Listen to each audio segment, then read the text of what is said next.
asshole's bulletproof!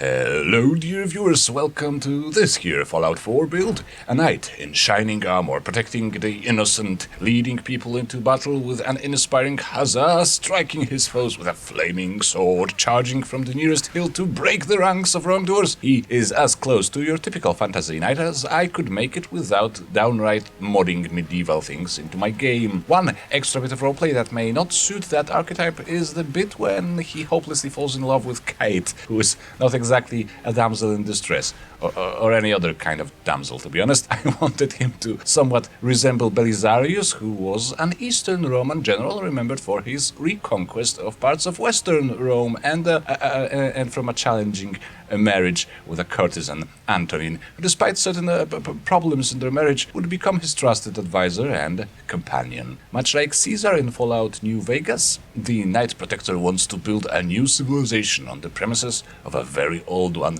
except his focal point isn't early Roman Empire, but the later one, when the Romans would drop the horrible gladiator fights for chariot racing. In gameplay and combat, he is a strength and intelligence build, but also a bit of charisma and endurance build, focused on melee but with a strong range option. Combining the coolest strength perks like Rooted and Pain Train with the Nerd Rage from Intelligence Group makes for the most exciting melee build in this game. It isn't saying much, since the melee combat in this game is not at all that great, but within what's possible in the vanilla system, it's pretty much peak melee warrior, knocking people all over the place to the ground while being just extremely tough when standing still. I have never had a character who could stand calmly under enemy fire for this long.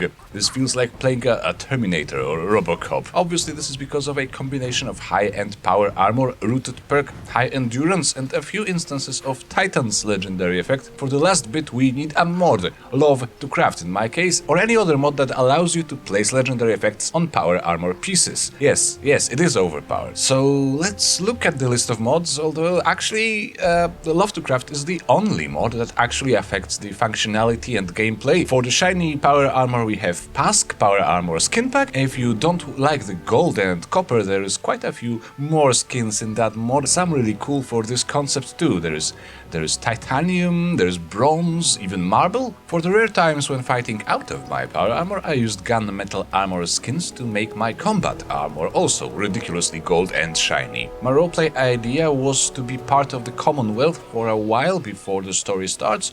At the start of the game, he is just a mercenary, although unusually educated and eloquent one. He works out his code of conduct and his vision for the future of civilization as he travels the land, so optionally, if you want to go with that, Start Me Up is a good mod for alternative start.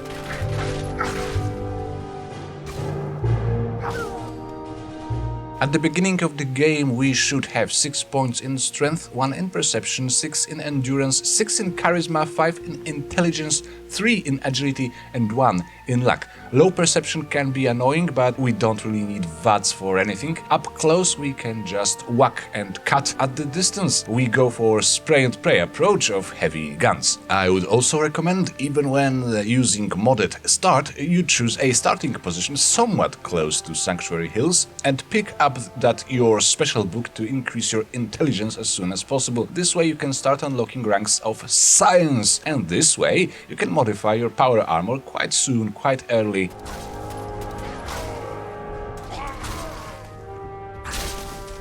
Now for the perks and attributes, let's start with strength. Overall we need to reach the max value of 10 here before level 50 and also unlock a lot of perks. Heavy Gunner stayed at 4 out of 5 forever for me, as I wanted to branch out into other attributes. As high intelligence character we will level up fast, so it doesn't matter that much, you may as well top it. Rooted stays at 2 out of 3 because with my choice of legendary effects and power armor mods, disarming enemies in close combat seemed nearly useless. They will have a chance to burn or freeze when hitting us, and generally will like being hit for the reasons I'm going to talk about very soon. Blacksmith and Armorer both require to be maxed out because we definitely want all the best mods on everything we use. As a history buff, we want to collect every sword available in the game. The shish kebab is mostly for show, but this particular one gets better as you lose health. The Chinese officer sword, when upgraded with the best mods, becomes a deadly tool, dealing extra energy damage, extra physical damage, and bleeding damage over time. Revolutionary sword can stun enemies and gets a chance to deal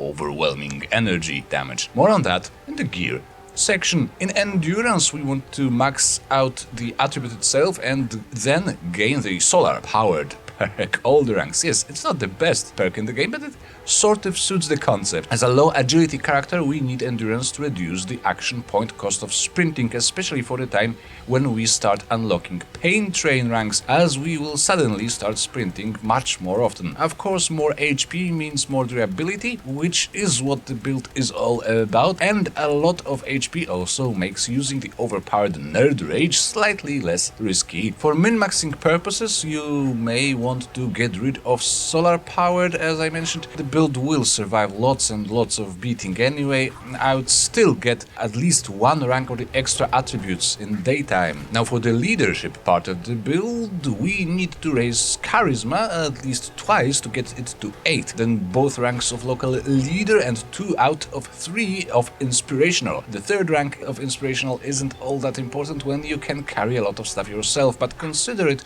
when playing on survival.